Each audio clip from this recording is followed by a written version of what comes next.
여러분들 막내까지 다 시집장가 보냈어. 마지막 신혼여행 떠나보내고 손님 다 보내고 부부가 저녁에 이렇게 차 한잔 마시면서 뭐라 그래요? 여보, 우리 I don't ever slow up, no I don't take shit. I got no love for the fakeness. If you wanna play tough and wanna hate this, I'll always show up. I don't ever slow up, no I don't take shit. I got no love for the fakeness. If you wanna play tough and wanna hate this, I'll always show up and make a statement. I don't ever slow up, no I don't take shit. I got no love for the fakeness. If you wanna play tough and wanna hate this, I'll always show up and make a statement. Everything I do so instinctive and so passionate. Every word I move so descriptive like an adjective. I got a vendetta against people who patented being negative when you should be getting after it. I got facts over tracks, this and that. Spitting slow, spitting fast. I could roast, I could gas. Think I'm okay at last, but I don't know if that can erase all the past. And the pettiness, a reflection of the emptiness. Hilarious, you think you're worth my time, you're delirious. Mysterious, because you hide behind a fake exterior. Inferior, you know I'll always be a bit superior. Get off of me, this ain't no humble brag. I want you to hear words, you can say them back. I want you to feel free from the chains at last, and to believe in what you got, it was built to last, yeah. Now that I've been put through hell, I never got anyone's help. I had to do it all myself. I don't ever slow up, no I don't take shit. I got no love for the fakeness. 그래. 사람은요 이 세상에 태어나고 뭐를 해야 되냐면 호강을 해야 돼요. 행복해야 돼요. 이걸 못하면요 죽을 때 한이 돼서 못 죽어요. 그리고 우리가 살면서요 여러분들 뭐가 있느냐면은 살면서 기뻐야 돼. 내가 봉사활동에 여기 교우들 아마 봉사활동하는 교우들 많을 거야. 그렇죠? 근데 하는 게 너무 힘들어. 지겨워. 근데 예수님 십자가 어디 갔어? 예수님 십자가 예수님 얼마나 고통스러웠을까? 저거 따라서 그 지겨운 그 봉사활동을 십자가 생각하고 계속해. 기쁨이 하나도 없어. 그런 분들 나한테 상담하면 내가 뭐라는 줄 알아요? 당장 관두라고 그래요. 예수님 십자가 생각하고 계속 하지 말라고. 그런 사람들이 나중에 열받으면 예수님 다시 십자가 못 박을 사람들이에요. 못 박을 사람들. 예. 그런 사람들이 못 박아요. 되게 기쁨이 없는 사람들이 나중에 그 공동체를 다 깨요. 뭐든지 기뻐서 해야 돼. 뭐든지 즐거워서 해야 돼. 내가 기쁘지 않고 즐겁지 않으면요 나중에 죽을 때 한이 되는 거예요. 영상을 라디오처럼 편하게 틀어놓고 들으셔도 좋습니다. 구독과 좋아요, 알람 설정 꾹 눌러주세요. 황창현 신부님의 행복 특강 지금 바로 시작합니다. 참 예수님, 반갑습니다.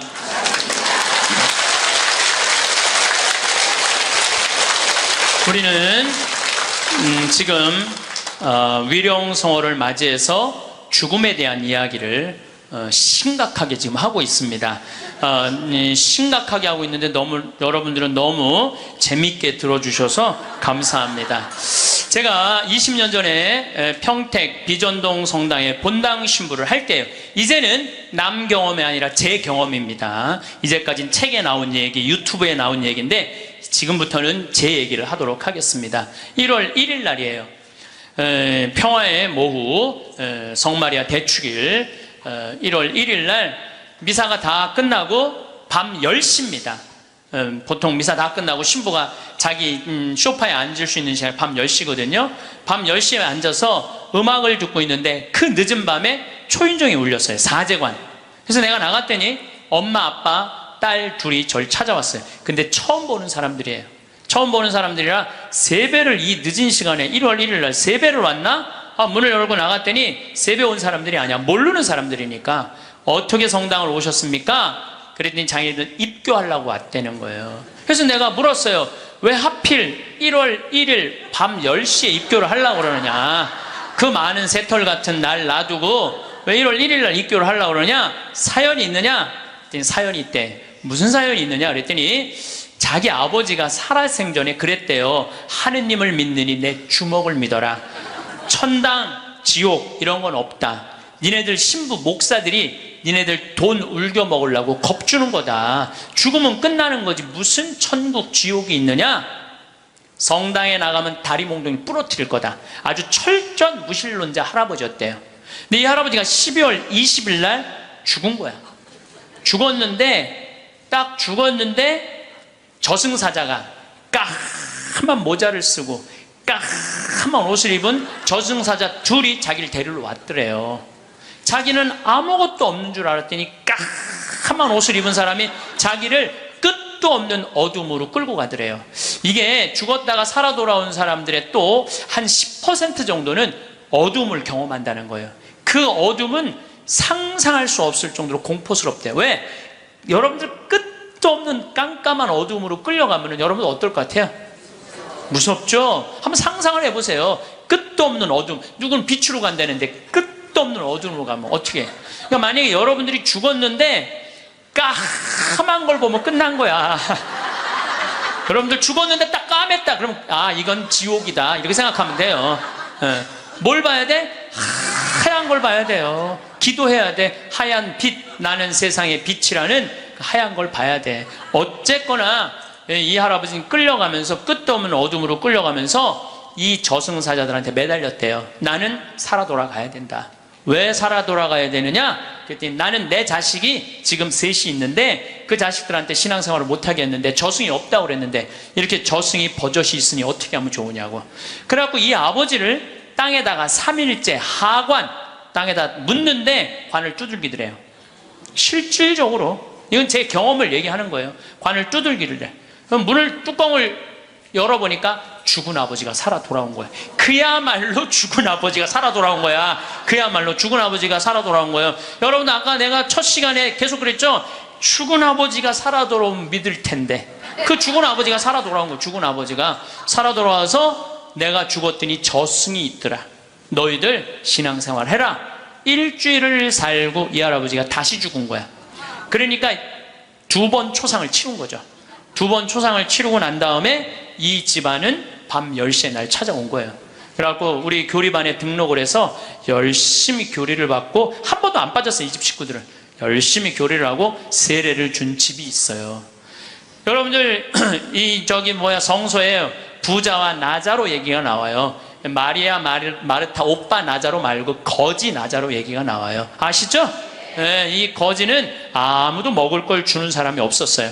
그래서 너무 배가 고팠어. 그래갖고 사람들이 그 부자네 집에 갖다 놨어. 그래갖고 그 떨어지는 빵부스러기라고 먹으려고 그러는데 빵부스러기도 둔 사람이 없는 거야. 오히려 내가 얻어먹으려고 그랬더니 개가 와서 내 종기를 핥고 있었어. 나자로 종기를 핥고 있었어. 그래서 나자로도 죽고 그 부자도 죽었어요. 근데 이 부자가 죽어서 어딜 갔느냐? 지옥을 간 거야. 너무 목이 마려운 거야. 근데 이렇게 눈을 들어 하늘을 보니까 그 나자로는 아브라함 할아버지 품에서 너무 행복하게 있는 거야. 그래서 이 부자가 이렇게 말을 건넵니다. 아브라함 할아버지, 저 나자로한테 물을 좀 한 방울만 주셔서 나를 좀 마시게 해주십시오. 갈증스러운 거죠. 이 갈증이 얼마나 고통스럽겠어요. 그랬더니 아브라함 할아버지가 우리 사이에는 가지도 오지도 못하는 구렁텅이에서 우리가 도와줄 수가 없다. 우리는요 지옥에 있는 영혼은 못 도와줘요. 우리 가톨릭 교리로는 연옥에 있는 영혼은 도와줘도 지옥에 있는 영혼은 못 도와줘요. 가지도 오지도 못한다. 그러니까 이 부자가 이런 말을 해요. 그럼 아브라함 할아버지, 저 나자로를 우리 5형제가 있는데 좀 돌려보내갖고 제발 가난한 사람, 불쌍한 사람 도와주고 돈만 알게 하지 말고 가난한 사람, 불쌍한 사람 도와주게 좀 해달라고. 그랬더니 아브라함 할아버지가 이런 말을 해요. 그들에게는 모세와 예언자가 있다. 그랬더니 이 부자가 기가 막힌 얘기를 해요. 모세 예언자 소용없다. 죽은 나자로가 가야 된다. 그 거지 나자로가 가야 된다. 우리들하고 똑같아요. 지금 많은 사람들은 천당이 어딨어? 하느님이 어딨어? 내가 죽은 아버지가 살아 돌아오면 내가 믿을 텐데. 여러분들 죽은 아버지 살아 돌아오면 그 사람들 믿을 것 같아요? 절대 안 믿어요. 이게 신앙이라는 게요, 믿음이라는 게 얼마나 무서우냐면요, 아무리 기적을 보여줘도요 의심 있는 사람은 그 기적 자체도 부정하는 거예요.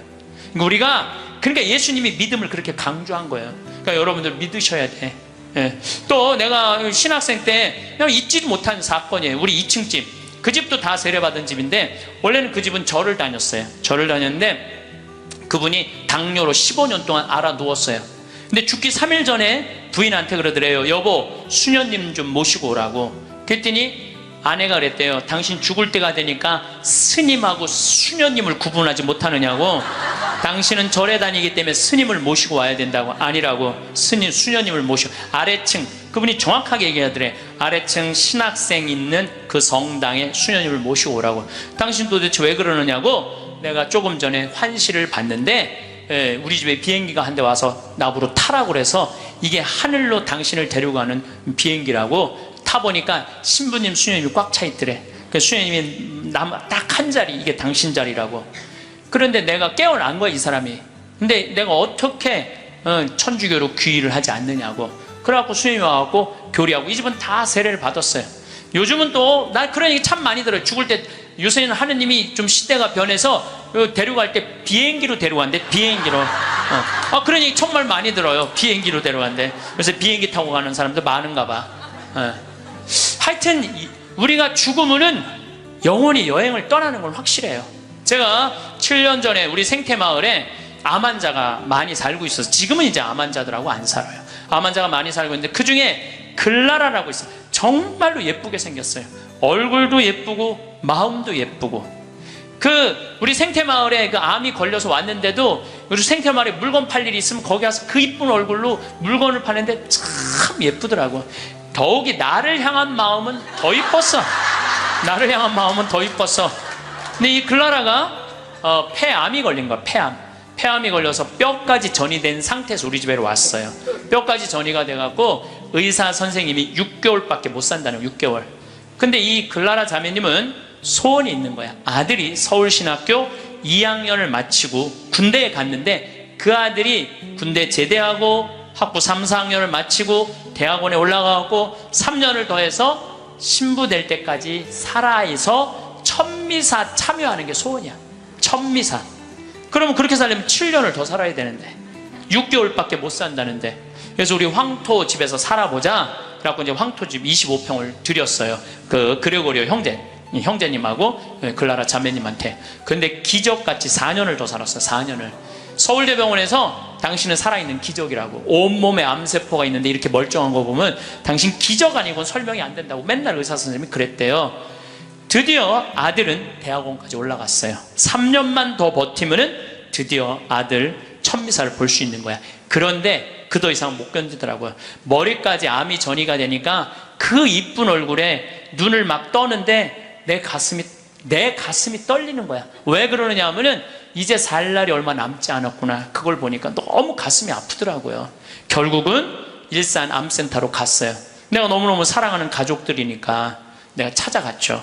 근데 그 글라라가, 죽음을 얼마 앞둔 글라라가 그 이쁜 얼굴로 나를 환하게 웃으면서 신부님 저 이제 죽는 거 하나도 안 무서워요. 그래서 왜요? 그랬더니 저 얼마 전에 죽어봤어요. 죽었는데 끝도 없는 꽃길이 펼쳐져 있더래요. 끝도 없는 꽃길이 펼쳐져 있는데 그러더래요. 이 길이 하느님, 예수님, 성모님 만나러 가는 길이라고. 그러니까 꽃같이 산 여자는 꽃길을 가나 봐. 꽃같이 산 여자는 꽃길을 가나 봐. 저는 확실히 그걸 믿어요. 왜냐하면 저도 강원도 평창에 살면서 마음이 참 좋아요. 생전 사람 미워할 일이 있어야지. 사람을 만나야지 사람을 미워하지. 사람을 만나야지.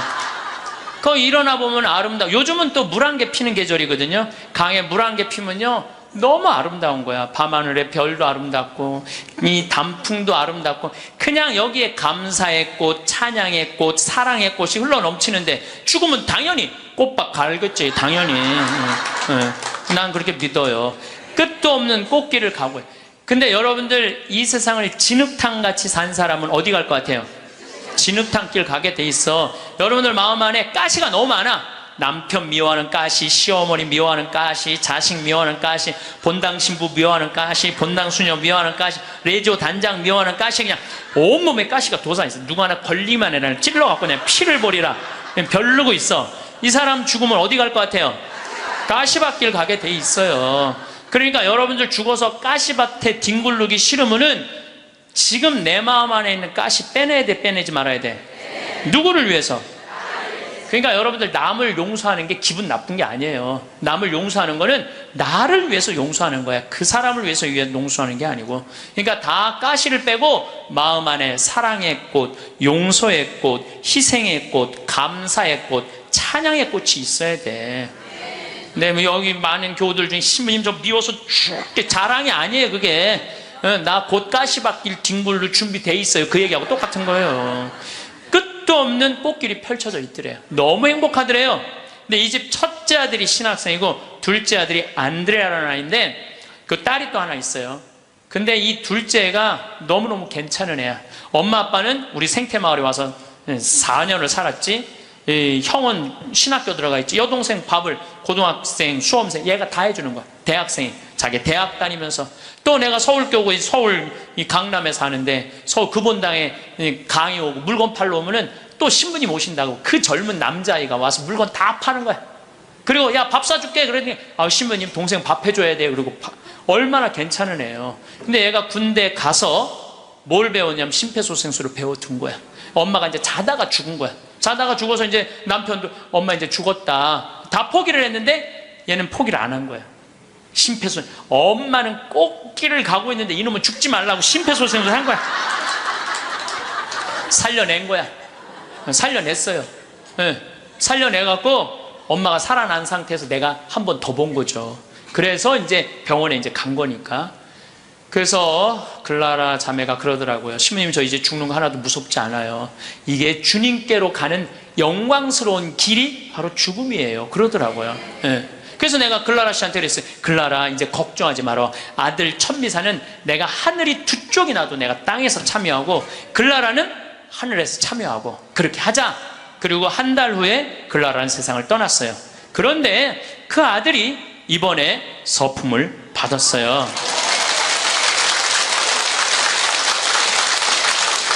그런데 문제는 그 아들 서품 받을 때 나는 하와이 해외 강의 중이었어요.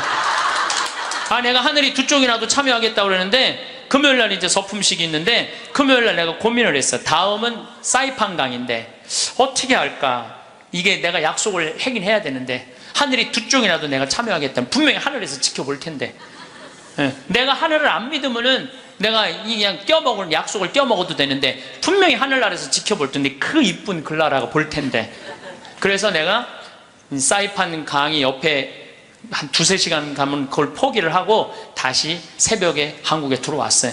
새벽에 한국에 들어와서 평창에 들어갔다가 다시 새벽에 주일날 가서 천미사를 참여를 했어요. 천미사를 참여를 했는데 어쩜 그렇게 아들도 잘 낳았는지 엄마가 이쁘니까 아들도 그렇게 잘 낳더라고요. 미사를 봉헌하는데 너무 잘하는 거야. 정말 첫 미사 엄마를 위해서 난 봉헌하는 것 같더라고 느낌이. 그래서 뭐 나는 수원교구 신부니까 뭐 우리 서울교구 교우들 있고 신부님들 와 있는데 뭐 나는 뭐 잘 알지도 못하니까 하늘에다 대고 얘기했어요. 글라라 아들 정말로 잘나서 하느님한테 정말 잘 봉헌했다. 어쩜 저렇게 미사를 잘 봉헌하고 말도 나보다 어쩜 더 잘해. 내가 계속 글라라고 얘기했어요. 나 이제 천미사 참여했다. 나 약속 지켰다. 그리고 다음날 내가 사이판으로 다시 갔어요. 근데 그 안드레아라는 동생이 미국 유학 중인데 형 서품식이니까 들어왔어. 내 사이판 갔다가 다시 만났어요. 내가 안드레한테 물어봤어요. 내가 너 요즘 네 강의를 한다. 네가 엄마 살려낸 강의 하는데 너 엄마 정말 살려낸 거 맞냐? 이렇게 자기가 정말 살려낸 거 맞다는 거예요. 우리가 죽는 걸로 끝나는 게 아니에요. 하늘나라로 꽃길로 여행을 떠나는 거예요. 여러분들 이제 죽는 거 싫어요? 좋아요? 이제 진짜 좋아요? 좋아해야 돼. 우리 그리스도인이 죽는 걸 싫어하면 안 돼. 그래도 죽는 게 싫어. 그래도 살아있는 게 나아. 왜 여러분들 죽는 게 싫은 줄 아세요? 생이별 때문에 그래요. 첫 번째 죽는 게 싫은 건 두려움. 죽음 이후에 어떤 세상이 펼쳐질지 희미하게 아니까. 사도 바오로 말대로 희미하게 아니까 그리고 내가 천당을 갈지 연옥을 갈지 진옥을 갈지 나는 모르잖아. 그러니까 죽는 게 두려워. 두 번째 죽는 게 두려운 이유는 생이별 때문에 그래요. 죽음은 더 이상 사랑하는 남편 볼 수 없잖아. 죽으면 더 이상 사랑하는 아내 볼 수 없고 아무리 천당을 간다고 해도 이별 아니에요. 사랑하는 자식 볼 수 없고 사랑하는 부모 볼 수 없는 거예요. 지난 봄에 내 친한 동창 신부 아버지가 돌아가셨어요. 근데 나는 그 신부하고도 친하지만 그 아버지하고도 참 친했어요. 그 아버지가 얼마나 나를 좋아했느냐면은 안중분인데 요맘때만 되면 쌀을 쪄서 햅쌀을 갖고 평창까지 갖고 오시는 거예요. 그래갖고 신부님이 햅쌀 먹으라고. 그렇게 친했던 아버지가 나하고 또 똑같이 위암도 같이 걸렸어. 그 같은 시기에. 근데 그분은 3기, 나는 1기. 그래서 나는 뭐 아무 문제가 없었는데 3기인데 안 되겠더라고요. 그래서 이제 84살에 돌아가신 거, 이번 봄에. 근데 이렇게 이제 관에 누워 계신 걸 보니까 우리 아버지도 84살이거든요. 아버지도 84살이니까 우리 아버지도 이제 세상을 떠날 날이 얼마 남지 않았구나, 이런 생각이 드는 거예요. 나도 아버지하고 이별할 날이 얼마 남지 않았다는 생각하니까 갑자기 슬프더라고. 이별을 해야 된다는 생각에. 내가 아버지 정말 좋아하거든요. 참 잘생겼어요, 우리 아버지. 잘생겼거든요, 아버지가. 참 잘생겼어요. 그리고 아주 선비 같고, 보면 아주 기분이 좋아요. 근데 이 좋은 아버지하고 이별해야 된다니까 슬프더라고. 그래서 내가 그때부터 나하고 약속한 게 있어. 한 달에 한 번 아버지하고 반드시 밥을 먹으리라. 그래서 아무리 바빠도 수원 근처에 강의 가면은 전화를 해갖고 아버지하고 밥을 먹어요. 그래서 내가 아버지 보면서 이제 그 얘기는 안 하죠. 아버지 죽을 날이 얼마 남지 않아서 밥 먹는다, 그 얘기는 내가 안 해요. 아버지 죽을 날이 얼마 남지 않아서 밥 먹는다, 그런 얘기는 안 해도 이렇게 보면서 내가 이 아버지랑 자주 밥 먹어야지. 앞으로 봄은 얼마나 보나. 1년에 그래봤자 12번밖에 더 먹어요. 여러분 그렇지 않아요? 늙으신 부모님들. 내가 기껏 봐야 얼마나 보겠어. 20년밖에 더 보겠어, 아버지? 그러다 아버지가 100살에 돌아가셨어. 그러면 난 슬프지 않을 거라는 거예요. 그때는 떠나보낼 수 있어요. 살 만큼 살면 떠나보낼 수 있어요. 이번에 그 성심원이라는 보육시설이 있어요, 우리 수지에. 근데 거기에 상설자 수녀님이 김마리아 막달라라는 수녀님인데 99살에 돌아가셨어요. 99살에. 며칠 전에 우리가 장례미사 갔는데 수녀님이 평생 1400명의 아이들을 길러낸 거야. 그 수녀님이 1400명을 길러내고 신부를 그 보육시설에서 5명을 만들어냈어. 신부를. 그 수녀님이 최대 업적인 것 같아, 내가 보기엔. 그리고 그 수녀님은 나이를 먹으면 먹을수록 이쁜 얼굴이었어요. 참 예뻤어요. 그 수녀님 아는 분들은 제가 무슨 말을 하는 줄 알아. 근데 99살에 우리가 돌아가시기 전에 백수미사도 해드렸거든. 백수미사도 해드리고. 근데 이제 이렇게 수녀님 누워 계신 걸 보면서 참 멋있게 살다 가니까 하나도 안 슬픈 거예요. 하느님한테 갔구나, 이런 생각을 하니까. 사람은 그렇게 가야 돼요. 우리 아버지가 100살까지 살다가 행복하게 하면 난 행복하게 떠나보낼 수 있다, 이거 아버지. 떠나보낼 수 있어요. 죽고 난 다음에 후회하지 말라는 거예요. 옆에 지금 얼마나 소중한 사람들이 있는데 그 소중한 사람들한테 함부로 대하냐, 이거예요. 내가 본당 신부할 때도 60살 먹은 엄마가 죽었어. 40살 된 놈이 와갖고 울며불며, 생전 찾아오지도 않던 놈, 뭐 4년 5년 한 번도 안 찾아온 놈이 울며불며 이런 말해요. 왜 죽느냐고. 조금만 더 살면 내가 효도할 텐데. 그 자식은요, 엄마 80에 죽어도 그때 와서 뭐라 그래? 왜 벌써 죽느냐, 좀만 살아도 내가 효도할 텐데. 지금 효도하지 못하는 자식은요, 나중에 절대 효도 못합니다. 여기 지금 60, 70 되신 분들, 지금 40, 50 된 자식들 나중에 효도할 것 같아요? 점점 못합니다. 지금 못하는 자식은 나중에도 못하는 거예요. 그러니까 여기 지금 40, 50 되신 분들, 30 되신 분들, 내가 부모님한테 나중에 효도해야지. 어린 반푼어치도 없어요. 지금 하지 못하면 나중에도 못하는 거예요. 사랑도 마찬가지고 지금 해야 돼. 죽고 나서 울며불며 아이고 불쌍해서 어떻게 해. 사랑도 마저 못했는데, 그러지 말라는 거예요. 그래서 이별이 슬픈 거예요. 10년 전에 내 동창 신부가 전화를 했어. 밤에, 창현아, 우리 성당에 와서 장례미사 좀 해달라는 거예요. 야, 본당 신부가 넌데 왜 내가 니네 장례미사를 하냐. 그랬더니 자기는 도저히 눈물이 나서 장례미사를 못하겠다는 거예요. 왜? 고등학교 2학년 여학생, 자기를 너무나 따르던 여학생인데 미사 해설도 하고 독서도 하던 아이인데 백혈병에 걸려서 죽었다는 거예요. 백혈병에 걸려서 죽어서 그 집에 갔는데, 초상집에 갔는데 그렇게 눈물이 나더래요. 그 아이의 모습을 보고. 그래서 이 신부가 이제 저녁에 집에 와서 고민을 한 거야. 아니 그 사진만 봐도 눈물이 나는데 장례미사 할 때 자기는 끝까지 할 자신이 없더래요. 그래서 나한테 전화를 한 거야. 네가 좀 해줬으면, 아무 상관없는 네가 와서 좀 해줬으면 좋겠다는 거야. 그래? 그럼 내가 와서 해줄게. 갔어요. 갔더니 정말 꽃같이 생겼더라고. 예쁘게 생겼어. 그걸 엄마 아빠가 맨 앞에서 보니 안 울어요. 처음부터 울기 시작해요. 또 수녀님이 옆에 위로한다고 옆에 앉아있던 수녀님도 그냥 같이 울고, 성당 같이 학생활동하던 울고, 그걸 보니까 교우들도 울면 계속 울잖아. 걔 다 우는, 옆에 신부 울고 다 우는 거야. 나만 안 울고. 내가 끝까지 했어. 나만 안 울고.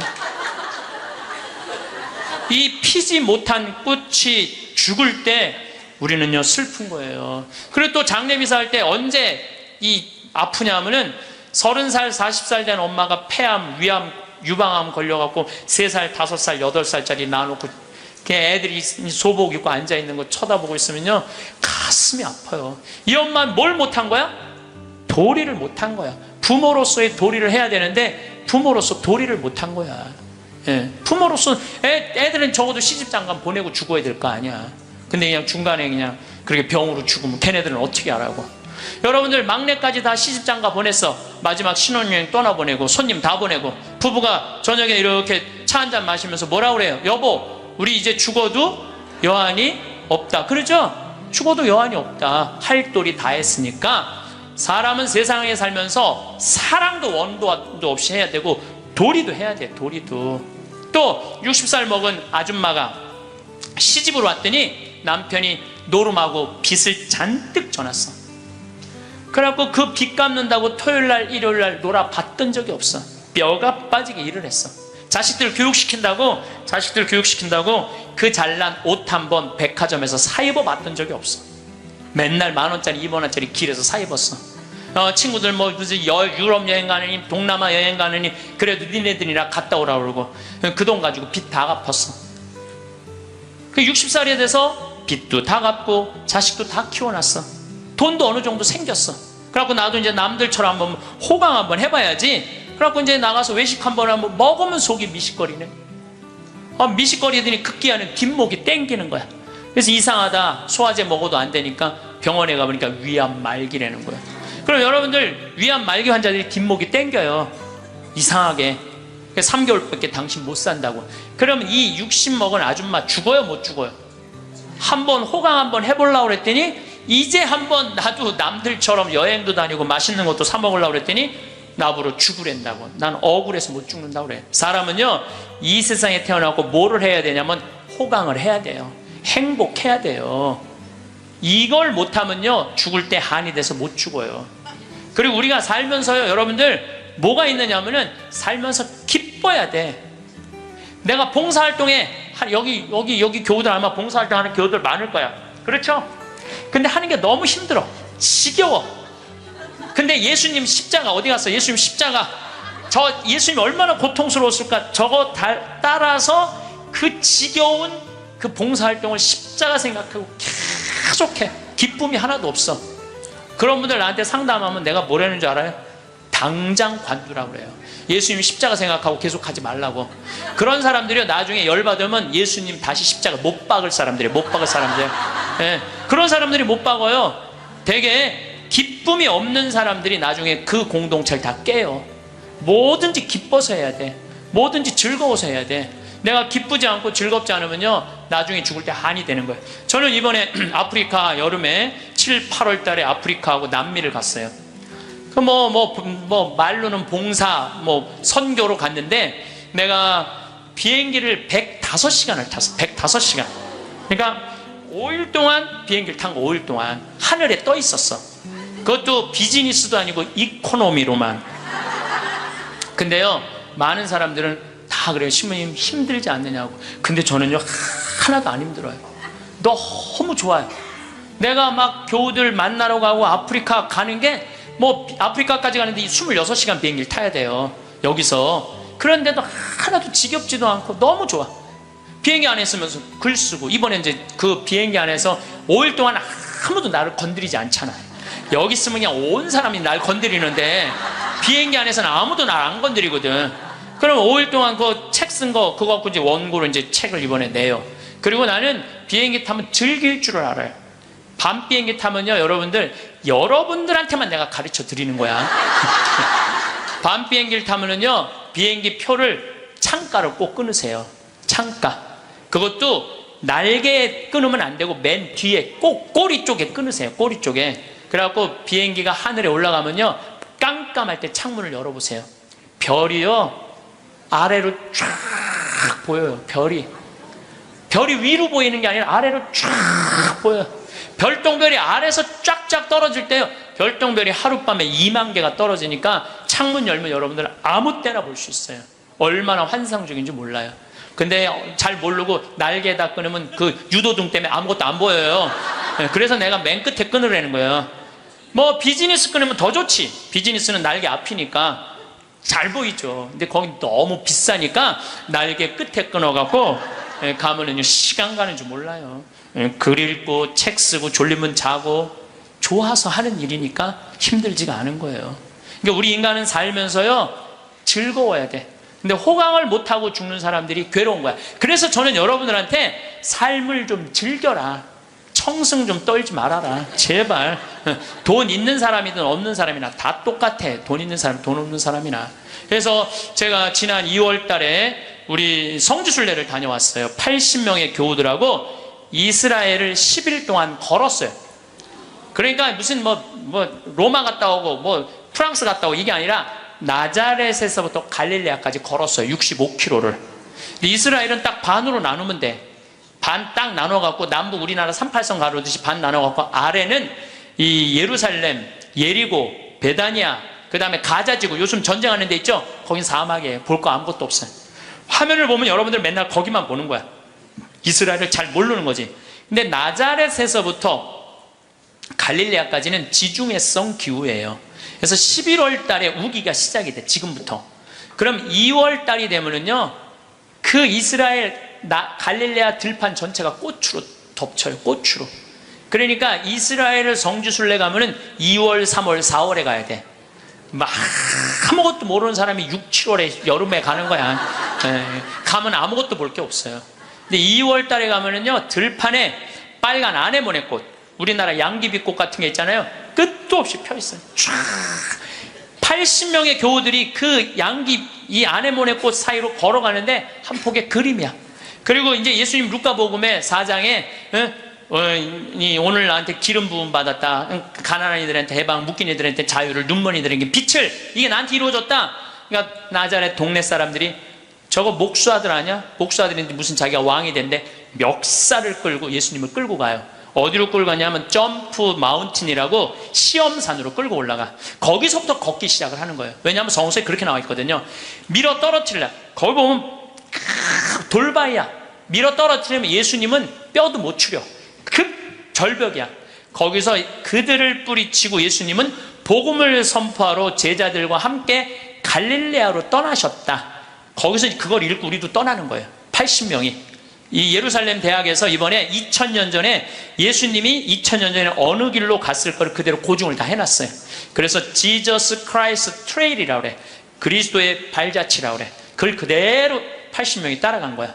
그러니까 과부의 아들 살린 나인이라는 동네도 들르고, 그 다음에 예수님 거룩한 변모한 다볼산도 가고, 그 다음에 가나의 혼인잔치도 가고, 예수님 맨날 먹을 거 사러 간 세폴이라는 동네도 가고, 그 다음에 이제 히띠네 뿌리라고 밀밭. 여러분들 이스라엘은요 식량 자급률이 100%예요. 밀밭이요 끝도 없어요. 우리가 이스라엘 잘 모르는 게 너무 많아. 맨날 비행기 타고 버스 타고 다녀서 몰라. 걸어 다녀보면요 밀밭이 끝도 없어. 그리고 양쪽에는 노란 겨자꽃이 65km 내내 펴 있는 거예요. 노란 겨자꽃이. 겨자가 왜 노래인 줄 알아요? 꽃이 노래서 겨자가 노래인 거예요. 꽃이 노래서. 그걸 열어보면은 노래요 실질적으로.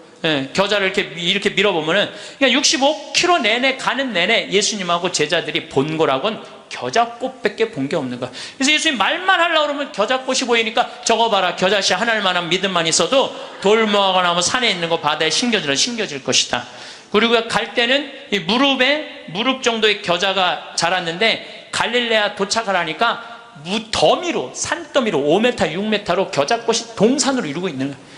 저거 봐라. 하늘나라는 저거와 같다. 나는 이게 여러분들 가봐야 알아. 이렇게 백날 말하면 소용없어. 이런 얘기를 들으면은 무슨 생각이 들어요? 가고 싶다. 나도 한번 가보고 싶다. 죽기 전에 나도 한번 꼭 가보고 싶다. 이런 생각 들죠? 근데 나는 여러분들한테 너무 안타까운 게 바로 그거예요. 왜 그 좋은 데를 죽기 전에 가요? 지금 가면 안 돼? 지금 가세요. 지금 여행은 가슴이 떨릴 때 가야지 다리가 떨릴 때 가면 안 된다니까요. 그걸 죽기 전에는 다리 떨려서 못 간다니까요. 죽기 전에 가지 말고 지금 가세요. 내가 오늘 강의를 딱 왔는데 여기 이제 여기 명동성당 아주 이제 잘 해놨어. 보니까 아주 잘 해놨어. 아주 속이 후련해. 사람이 이제 모일 수 있는 장소도 있고 커피 마실 수 있는 장소도 있고 위도 아주 잘 해놨어. 근데 저 지하 1층 강당에 갔는데 저기 우리 경비하는 아저씨 한 분이 딱 나를 와서 손을 딱 잡는 거예요. 신부님 너무 감사하다는 거예요. 그래서 제가 뭐가 감사합니까? 신부님 말씀대로 내가 가슴이 떨릴 때 저기 꼼포스텔라 스페인 그거를 40일 동안 걸었다는 거예요. 40일 동안 신부님 말대로 집 잡혀서 갔다 왔다는 거예요. 집 잡혀서. 응. 그런데 자기가 은혜를 너무 많이 받았다는 거. 은혜를 너무 많이 받았다는 거. 내가 이게 이스라엘 성지를 이렇게 가면서 그 학생 하나가, 그 아이 잊지 못하는 아이가 있어요. 학생 하나가 딱 나를 만났는데 얘가 나를 어떻게 쳐다보느냐면 흰 눈동자 95%, 까만 눈동자 5% 뜨고 쳐다보더라고요. 왜냐하면은 너 때문에 내가 끌려왔다 이거야. 네가 성지순례 쑥덕거려서 엄마 아빠가 가면서 얘를 강제로 끌고 온 거야. 강제로 끌고 온 거야. 그러니까 나를 흰 눈동자 95%, 까만 눈동자 5% 쳐다보는 거죠. 근데 얘가 성지순례를 하는 첫날부터 눈이 아주 도끼가 있더니 이틀째, 3일째 예수님이 걸어간 길을 걸으면서 예수님을 만나더라고요.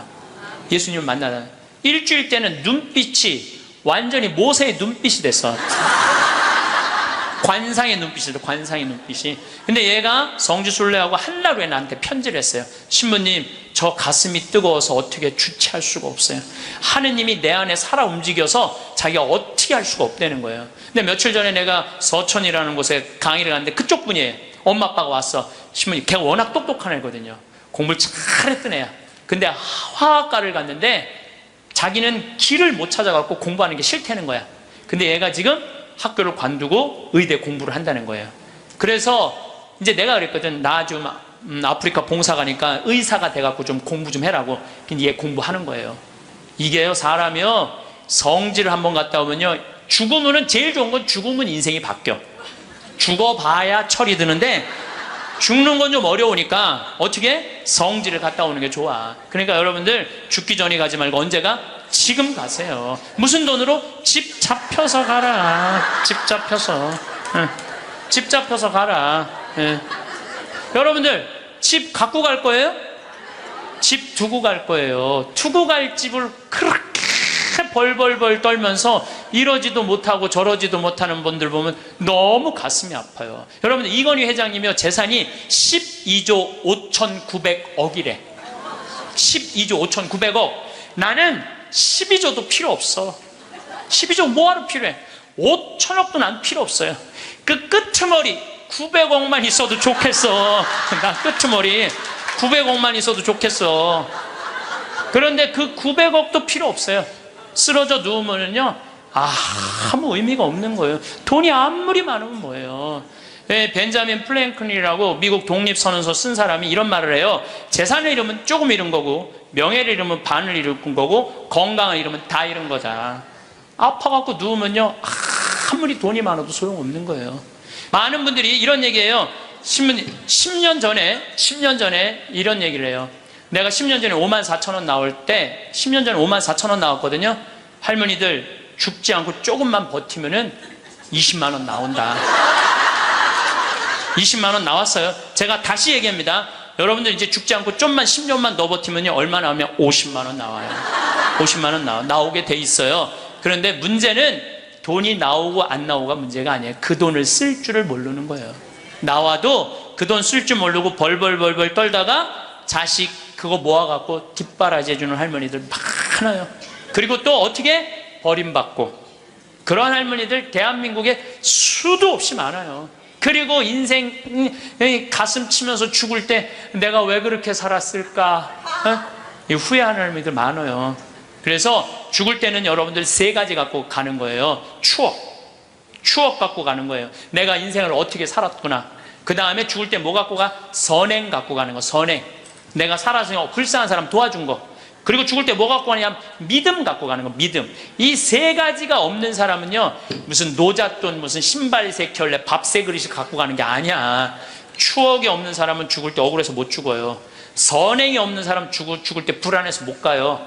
믿음이 없는 사람 그야말로 노잣돈이 없어서 못 떠나는 거예요. 이 얘기는 내가 다음 시간에 이 얘기는 하도록 하겠습니다. 마침 기도 바치겠습니다.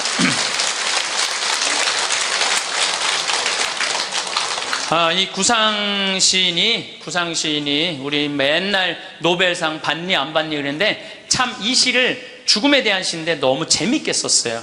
그래서 여러분들 기도하면서 한번 들어보시면 좋겠어요. 성부와 성자와 성령의 이름으로 아멘. 흰 혼니불에 덮여 엠브론스에 실려간다. 밤하늘이 거꾸로 발밑에 들이우며 죽음의 아슬한 수렁을 짓는다. 이채로 굳어 뻗어진 내 송장과 사그라져 앙상한 내 해골이 떠오른다. 돌이켜보아야 차고투성이 한평생 영원한 동산에다 꽃피울 사랑커녕 땀과 눈물의 새싹도 못 지녔다. 이제 허둥대자 부질없는 노릇이지. 아버지, 저의 영혼을 당신 손에 맡기나이다. 신용만 했지 옳게 섬기지 못한 그분의 최후 말씀을 부지중 외우면서 나는 모든 상념에서 벗어난다. 또 숨이 차온다. 하느님 아버지, 저희들이 당신 아들이 죽음을 통해서 열어놓은 하늘나라를 가기 위하여 이 자리에 모였습니다. 당신은 사랑이 많으시기에 당신 아들을 이 세상에 내어 놓으실 정도로 우리를 사랑하셨기에 우리들은 당신의 자비를 믿나이다. 우리가 인간으로 살아가면서 나약한 점, 부족한 점, 그래서 쓰러질 때도 참 많습니다. 하지만 저희들은 당신의 자비를 믿습니다. 부족한 우리 하늘나라 희망하고 있습니다. 여기 모인 모든 이들이 마지막 날 하늘나라에서 기쁘게 이 세상 이야기, 오늘 즐거웠던 시간 이야기할 수 있는 그런 하늘나라의 선물 허락하소서. 영광이 성부와 성자와 성령께 성부와 성자와 성령의 이름으로 감사합니다. 오늘 황창현 신부님 말씀 어떠셨나요? 우리는 나 자신의 죽음의 순간이 갑자기 왔을 때 우리는 그것을 순순히 받아들일 수 있을까요?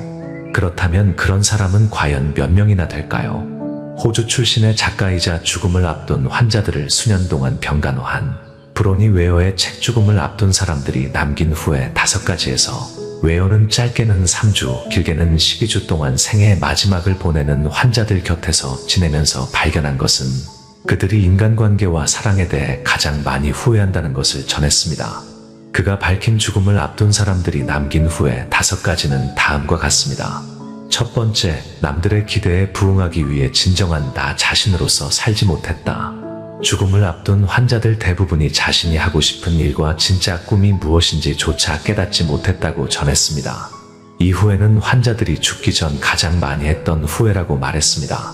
두 번째, 직장일에 너무 바빴다. 죽음을 앞둔 남성 환자 대부분이 가족들과 더 많은 시간을 보내지 못하고 직장 업무를 위해 몸바쳐 일했던 과거가 후회된다는 이야기를 했다고 전합니다. 또한 그들은 직장에서의 일이 너무 바빠서 자신의 아이들이 커가는 것을 지켜볼 수 없었으며 심지어 사랑하는 배우자와도 충분한 시간을 보내지 못한 과거를 많이 아쉬워했다고 전했습니다. 세 번째, 진심을 표현할 용기를 내지 못했다. 웨어는 많은 환자들이 원만한 사회생활을 위해 자신의 목소리를 내지 못했던 과거를 많이들 후회했다고 말합니다. 자신의 감정을 숨긴 결과로 생겨난 억울함이 환자의 증세를 키운 경우가 많았다고 전했습니다. 네 번째, 친구들과 연락하지 못했다. 바쁜 일상 속에서 오랜 친구들과 꾸준한 연락을 유지하는 것은 분명히 누구에게나 힘든 일입니다. 하지만 웨어는 죽어가는 환자들이 오래전 연락이 끊어져 버린 친구를 다시 찾는 것이 불가능하며 그들이 얼마나 소중한 존재였는지 너무 늦게 깨달았다며 후회하는 경우가 많았다고 말합니다. 5번째, 자신을 더 행복하게 만들지 못했다. 웨어는 많은 환자들이 행복이란 자기 자신이 만드는 것이란 걸 깨닫지 못했다며 그들이 행복하지 못했던 이유를 말합니다.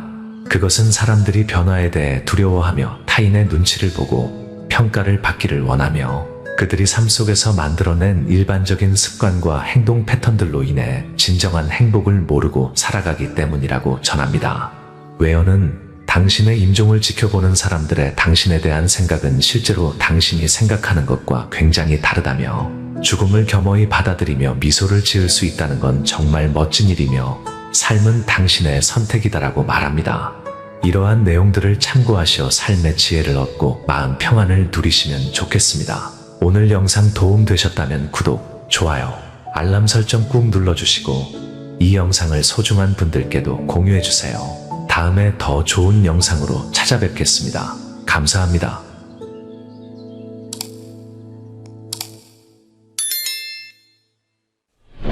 성공한 사람들을 보면 크게 두 부류로 나뉘는 걸 알 수 있습니다. 하나는 자신이 성공했다고 여기저기 떠벌리고 다니는 사람들, 그리고 또 하나는 조용히 아무 말 없이 자기 삶을 사는 사람들입니다. 우리는 흔히 성공을 하면 자연스럽게 자랑하고 싶어질 거라고 생각하죠. 좋은 차를 사고 비싼 시계를 차고 SNS에 멋진 사진을 올리고 싶을 겁니다. 왜냐하면 그렇게 하면 남들이 나를 더 인정해 줄 거라고 믿으니까요. 하지만 현실은 그렇지 않습니다. 오히려 진짜 성공한 사람들은 그렇게 행동하지 않습니다.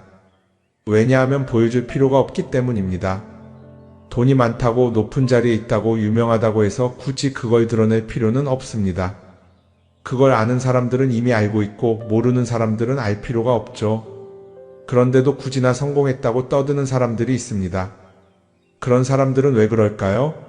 간단합니다. 그 사람들은 사실 그렇게까지 성공한 게 아니기 때문입니다. 우리는 종종 SNS에서 성공한 사람들을 봅니다. 해외여행을 가고 고급 레스토랑에서 밥을 먹고 멋진 차를 타고 다니는 모습? 그런데 가만히 보면 그런 걸 보여주는 사람들은 언제나 뭔가를 팔고 있습니다. 강의를 팔든 자기 브랜드를 홍보하든 아니면 단순히 자기 자존감을 유지하려고 하든 간에 결국 목적이 있는 거죠. 진짜 부자들은 그렇게 하지 않습니다. 오히려 조용히 아무도 모르게 자기 일을 합니다. 왜냐하면 자랑해서 얻을 게 없기 때문입니다. 오히려 괜히 잘난 척했다가 사람들에게 이용당하거나 시기와 질투를 받거나 쓸데없는 오해를 사는 게 더 피곤합니다. 이건 단순한 돈 이야기가 아닙니다. 사회적인 성공을 이룬 사람들도 마찬가지입니다. 진짜 실력 있는 사람들은 자기 실력을 굳이 떠벌리지 않습니다. 왜냐하면 그럴 필요가 없으니까요. 자기 분야에서 최고라면 사람들이 먼저 알아서 찾아옵니다. 반대로 실력이 부족한 사람일수록 자기를 포장하려고 애씁니다. 우리가 흔히 듣는 말이 있죠. 빈수레가 요란하다. 이 말이 괜히 있는 게 아닙니다. 정말 내실이 있는 사람들은 굳이 시끄럽게 굴지 않습니다. 반대로 겉만 번지르르한 사람들은 자기가 얼마나 대단한지 떠들고 다닙니다. 이걸 좀 더 현실적인 예로 들어볼까요? 동창회에 나가면 꼭 이런 사람이 있습니다. 옛날에는 별거 아니었는데 갑자기 잘 됐다고 나타나서 자기가 얼마나 성공했는지 자랑하는 사람. 처음에는 다들 와 대단하다 하고 들어주지만 시간이 지나면 어떨까요? 대부분 속으로 이렇게 생각할 겁니다. 저 사람 뭐 저렇게까지 티를 내? 결국 그런 사람은 점점 멀어지게 됩니다. 반면에 정말 성공한 사람들은 조용합니다. 굳이 자기가 어떻게 살고 있는지 설명하지 않죠. 그런 사람들은 오히려 주변에서 먼저 알아보고 자연스럽게 존경을 받습니다. 그게 진짜 성공입니다. 그럼 우리는 어떻게 해야 할까요? 내가 뭔가를 이루었을 때 굳이 남들에게 알릴 필요가 있을까요? 물론 가까운 사람들에게 좋은 소식을 전하는 건 좋습니다. 하지만 굳이 모든 사람들에게 나 이렇게 잘 살고 있어요 하고 알릴 필요는 없습니다. 그런 행동은 결국 나에게 득이 되지 않습니다. 성공이라는 건 원래 조용한 겁니다. 내가 잘 되고 있으면 주변 사람들이 자연스럽게 알게 됩니다. 굳이 내가 말하지 않아도 내 행동과 태도에서 묻어나오게 되어 있습니다. 그러니 굳이 보여주려고 애쓰지 마세요. 오히려 그게 더 진짜 성공한 사람의 태도입니다. 사람은 사회적 동물이라고 하잖아요. 혼자 살아갈 수 없고 결국 사람과의 관계 속에서 기쁨도 얻고 때로는 상처도 받습니다. 그런데 한 가지 생각해 볼 게 있어요. 우리가 정말 인간관계가 필요해서 맺고 있는 걸까요? 아니면 그냥 그래야 한다고 배워서 어쩔 수 없이 유지하고 있는 걸까요? 어릴 땐 친구 많으면 좋다고 하죠. 사회생활에서도 인맥이 중요하다는 말을 많이 합니다. 그런데 정작 주변을 보면요, 인간관계가 넓은 사람일수록 스트레스를 더 많이 받아요. 전화벨이 울릴 때마다 이번엔 또 무슨 부탁일까 싶고, 단체 채팅방에서 메시지가 올 때마다 이걸 또 어떻게 대답해야 하나 고민하죠. 관계가 많아질수록 책임과 피로도 함께 늘어나는 겁니다. 어떤 사람들은 인간관계를 줄이면 외롭지 않겠냐고 해요. 그런데 가만히 생각해보면 진짜 외로움을 느끼는 순간이 언제인지 아세요? 오히려 불필요한 인간관계 속에 있을 때입니다. 같이 밥을 먹고 얘기를 나누는데도 뭔가 허전하고 대화가 컥 돌고 속마음을 나누지도 못할 때, 그럴 때 우리가 더 외롭다고 느끼죠. 그렇다고 당장 인간관계를 다 끊어버릴 순 없겠죠. 하지만 적어도 내가 정말 소중하게 여겨야 할 관계와 그냥 관성적으로 유지하는 관계는 구분할 필요가 있습니다. 예를 들어 매번 나한테 부탁만 하고 정작 내가 어려울 땐 연락 한 번 없는 사람. 내가 실수하면 뒷담화를 하면서 내 앞에서는 웃는 사람. 이런 관계를 굳이 계속 이어갈 이유가 있을까요? 가끔은 이런 경험도 있을 거예요. 우연히 어떤 사람과 친해졌는데 만난 지 얼마 되지도 않았는데 너무 많은 걸 털어놓는 사람들 있죠. 자기 속사정부터 가족 문제, 직장 고민까지 쏟아내는 사람들. 이런 경우 두 가지의 가능성이 큽니다. 하나는 그냥 감정적으로 의존할 사람이 필요해서일 수도 있고, 또 하나는 내가 믿을 만한 사람인지 떠보는 걸 수도 있어요. 어떤 경우든 이런 관계는 오래가기 어렵습니다. 사실 친밀함이라는 건 시간이 필요한 법이에요. 적당한 거리를 두고 천천히 서로를 알아가야 하는데, 초반부터 급격하게 가까워진 관계는 쉽게 무너지는 경우가 많습니다. 처음엔 친하다고 생각했는데 어느 순간 사소한 일로 틀어지고 결국 남보다 못한 사이가 되는 거죠. 그러면 인간관계를 어떻게 해야 할까요? 답은 간단합니다. 억지로 맺지 말고 굳이 유지하려고도 하지 않는 거예요. 내가 편한 관계라면 자연스럽게 이어질 것이고, 그렇지 않다면 서서히 멀어질 겁니다. 그리고 그걸 억지로 붙잡지 않아도 괜찮습니다.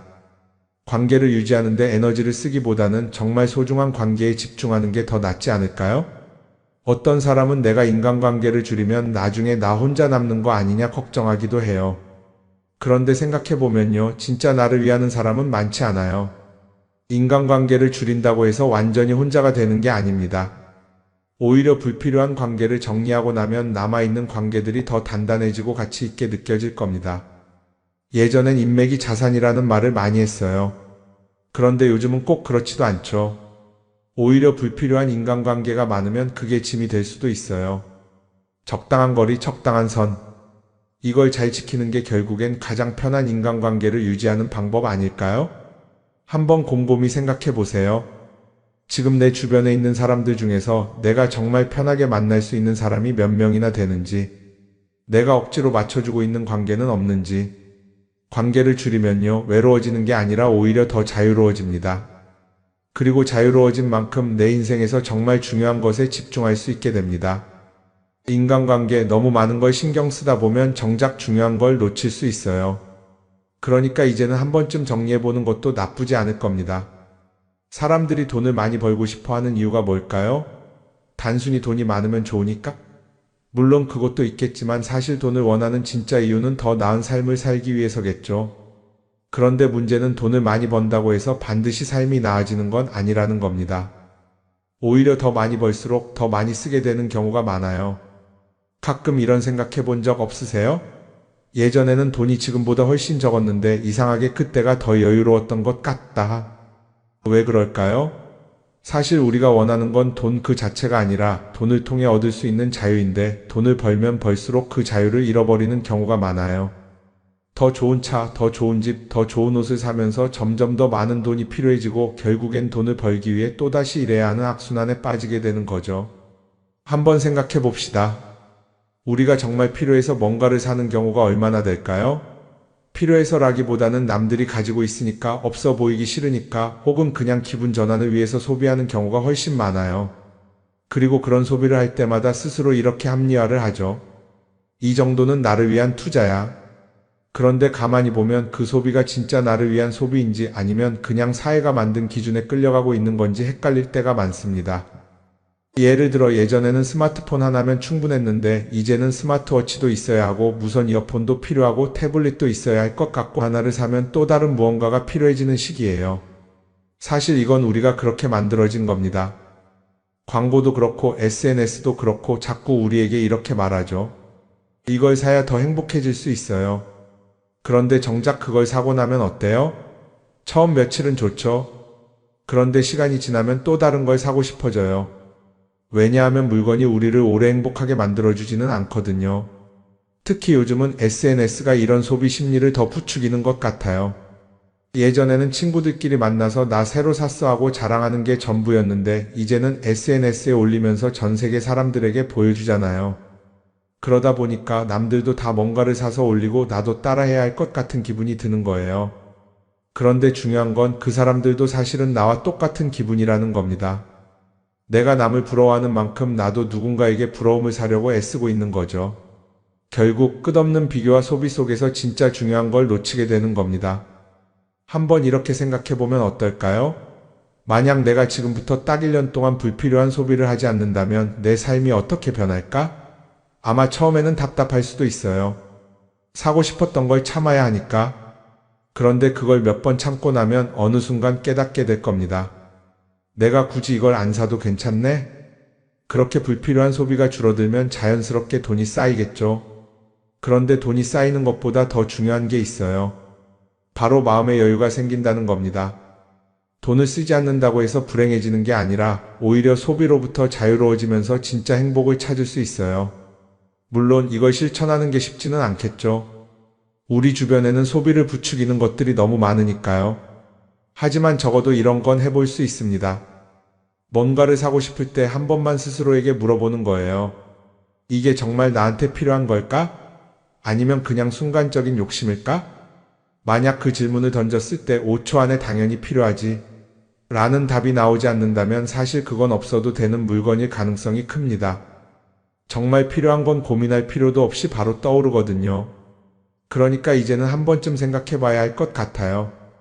나는 지금 내가 원하는 삶을 살고 있는 걸까? 아니면 남들이 만든 기준에 맞추기 위해 내 시간을 팔고 있는 걸까? 소비를 줄인다는 건 단순히 돈을 아끼는 게 아닙니다. 그건 결국 내 삶의 선택권을 되찾는 일이거든요. 돈을 많이 버는 것도 중요하지만 더 중요한 건 그 돈을 어떻게 쓰느냐입니다. 그리고 때로는 아무것도 사지 않는 게 최고의 선택일 수도 있어요. 우리는 요즘 SNS 없이 사는 게 거의 불가능한 시대에 살고 있죠. 아침에 눈 뜨자마자 휴대폰을 확인하고 출근길에도 SNS를 보고 잠들기 전까지도 계속 들여다봅니다. 그러면서 남들이 어떻게 사는지 보고 나도 모르게 비교하게 되고 때로는 초조해지기도 하죠. SNS에 올라오는 사진들 한번 보세요. 맛집에서 멋진 음식을 먹고 해외여행을 다니고 좋은 옷을 입고 성공한 삶을 사는 사람들. 그런데 가만히 보면 이 사람들이 정말 행복해서 저런 사진을 올리는 걸까요? 아니면 그냥 행복해 보이고 싶은 걸까요? 실제로 SNS에 가장 많이 올라오는 사진이 뭔지 아세요? 남들이 부러워할 만한 순간들입니다. 집에서 편하게 쉬고 있는 모습이나 출근길에 지친 얼굴, 어제 먹다 남은 배달 음식 사진 같은 건 잘 안 올리죠. 대신 멋진 레스토랑, 명품 가방, 고급 호텔 같은 것들이 올라옵니다. 왜 그럴까요? 결국 SNS는 보여주기 위한 공간이기 때문입니다. 여기서 중요한 게 있어요. 우리가 SNS에서 보는 건 그 사람의 삶 전체가 아니라 편집된 일부 장면이라는 겁니다. SNS는 마치 한 편의 다큐멘터리나 영화처럼 잘 꾸며진 장면들만 보여줍니다. 그런데도 우리는 그걸 보면서 아, 저 사람은 나보다 더 행복하구나 하고 착각하죠. 예를 들어 SNS에서 한 친구가 해외여행을 가서 아름다운 풍경을 찍어 올렸다고 해볼게요. 우리는 그걸 보면서 부럽다, 나도 저렇게 살고 싶다라고 생각하겠죠. 그런데 정작 그 친구는 사진을 찍고 나서도 일 때문에 스트레스를 받고 있을 수도 있고 여행 비용을 감당하느라 카드가 걱정을 하고 있을 수도 있습니다. 그 부분은 우리는 알 수가 없죠. 그런데 문제는 이렇게 남들과 비교하는 습관이 쌓이면 결국 내 삶이 초라하게 느껴진다는 겁니다. 원래는 그냥 조용히 살아도 괜찮았는데 SNS를 보고 나면 나만 뒤처지는 것 같고 뭔가를 더 해야 할 것 같고 괜히 불안해지죠. SNS는 기본적으로 사람들의 비교 심리를 자극합니다. 남들이 가진 걸 나도 갖고 싶게 만들고 남들이 하는 걸 나도 해야 할 것 같은 기분이 들게 만들죠. 그러다 보니 필요하지도 않은 걸 사게 되고 무리해서라도 화려한 곳에 가게 되고 남들에게 보여주기 위해 사는 삶을 살게 됩니다. 그럼 어떻게 해야 할까요? 사실 정답은 간단합니다. SNS에서 보이는 것들을 곧이곧대로 믿지 않는 것입니다. 그리고 더 중요한 건 남과 비교하는 걸 멈추는 것이에요. 어떤 사람이 비싼 차를 타고 다닌다고 해서 그 사람이 꼭 행복한 건 아닙니다. 좋은 차를 타고 다니지만 밤마다 사업 걱정에 잠 못 이루는 사람도 많아요. 반대로 대중교통을 이용하지만 마음 편하게 사는 사람도 있죠. 결국 행복은 보이는 것이 아니라 느끼는 것입니다. SNS를 덜 보면 덜 불행해진다는 연구 결과도 있어요. 하루 종일 남의 삶을 보면서 비교하는 시간을 줄이면 내 삶에 집중할 수 있는 시간이 많아지는 겁니다. SNS를 완전히 끊을 필요는 없지만 최소한 그 안에 있는 것들이 전부 진짜라고 생각하지 않는 태도는 필요합니다. 우리는 누구나 자신만의 속도로 살아가고 있어요. 남들은 남들대로 사는 거고 나는 나대로 살면 됩니다. SNS에서 남들의 화려한 모습을 볼 때마다 한 번쯤 이렇게 생각해 보세요. 이건 그 사람이 보여주고 싶은 삶일 뿐이다. 그러면 조금은 편해질 겁니다. 사람들은 다들 자기 인생을 살아간다고 생각하죠. 그런데 가만 보면 정말 자기 인생을 사는 사람이 얼마나 될까요? 많은 사람들이 사실은 남이 만들어 놓은 기준에 맞춰서 살고 있어요. 좋은 대학, 좋은 직장, 좋은 차, 좋은 집. 다들 이런 걸 목표로 삼지만 정작 내가 원하는 삶이 뭔지 깊이 생각해 본 적이 없는 경우가 많아요. 이건 어릴 때부터 교육받아온 방식과도 관련이 있어요. 우리는 어릴 때부터 이렇게 살아야 한다는 틀 안에서 자라죠. 공부 열심히 해서 좋은 성적을 받아야 하고 좋은 직장을 가져야 하고 결혼도 적당한 때에 해야 하고 마치 인생이 정해진 수순이라도 있는 것처럼요. 그러다 보니 나 스스로 정말 원하는 걸 고민하기보다는 그냥 남들이 정해놓은 목표를 따라가게 돼요. 그런데 이렇게 남의 기준에 맞춰서 살다 보면 어느 순간 공허함을 느끼게 됩니다. 이게 정말 내가 원했던 삶인가? 하는 의문이 들 때가 오죠. 어릴 땐 성적이 목표였고 사회에 나와서는 연봉이 목표였고 결혼하고 나서는 아이 교육이 목표였는데 그 목표를 이루고 나면 허무한 거예요. 계속 뭔가를 이루긴 했는데 정작 나는 어디에 있는지 모르겠는 거죠. 진짜 중요한 건 내가 원하는 게 뭔지를 아는 것이에요. 그런데 이게 쉽지 않죠. 오랫동안 남의 기준대로 살아왔기 때문에 막상 내가 정말 원하는 게 뭐지? 하고 물어보면 선뜻 대답하기 어려운 경우가 많아요. 하지만 이 질문을 하지 않으면 우리는 평생 남이 정한 기준 속에서 살게 됩니다. 그럼 어떻게 해야 할까요? 첫 번째로 필요한 건 내가 왜 이런 생각을 하게 됐는지 스스로 점검하는 거예요. 예를 들어 내가 비싼 차를 사고 싶다고 생각한다면 그게 정말 내 필요 때문인지 아니면 남들에게 잘 보이기 위해서인지 한번 따져봐야 해요. 만약 남들이 나를 어떻게 볼까 하는 게 더 중요하다면 그건 내 기준이 아니라 사회가 만들어 놓은 기준일 가능성이 큽니다. 두 번째는 다른 사람의 의견에 휘둘리지 않는 연습을 하는 거예요. 우리는 살아가면서 끊임없이 남들의 평가를 받죠. 그 나이에 그런 걸 시작한다고? 지금 그게 가능하겠어? 이런 말들이 우리를 흔들어 놓습니다. 그런데 그런 말에 신경 쓰다 보면 결국 아무것도 하지 못하게 돼요. 중요한 건 남들이 뭐라고 하든 내가 결정하는 거예요. 물론 남의 조언을 들을 수도 있고 참고할 수도 있죠. 하지만 최종 결정은 항상 내 몫이어야 합니다. 내가 결정하고 내가 책임지는 거. 그렇게 해야 내 삶을 온전히 내 것으로 만들 수 있어요. 세 번째는 내가 한 선택에 책임지는 자세를 가지는 거예요. 많은 사람들이 무언가를 선택하고 나서도 후회하죠. 괜히 이걸 했나? 이 선택이 잘못된 건 아닐까? 그런데 한 가지 확실한 건 후회한다고 해서 과거가 바뀌지는 않는다는 거예요. 내가 한 선택이라면 그 선택이 틀렸다고 해도 받아들이고 그 안에서 최선을 다하는 게 더 중요해요. 이렇게 말하면 그럼 실수하면 어떡하죠? 라고 걱정하는 분들도 있을 거예요. 하지만 생각해보면 우리가 실수를 두려워하는 이유도 결국 남의 시선 때문이에요. 내가 실패하면 남들이 날 어떻게 볼까? 이런 걱정이 더 크죠. 그런데 남들은 생각보다 우리한테 관심이 없어요. 우리가 성공하든 실패하든 남들은 자기 삶을 사느라 바빠요. 그러니까 내 인생의 주인은 결국 나 자신이라는 걸 명확히 할 필요가 있어요. 내 선택을 하고 그 선택에 책임지면서 남이 아니라 나에게 맞는 길을 찾는 것. 그게 진짜로 내 삶을 살아가는 방법이 아닐까요? 어쩌면 우리는 너무 오랫동안 이렇게 살아야 한다는 틀 속에 갇혀 있었는지도 모릅니다. 하지만 이제는 한 번쯤 생각해 봐야 합니다. 나는 진짜 내 삶을 살고 있는가? 그리고 만약 아니라면 지금부터라도 조금씩 바꿔보면 어떨까요?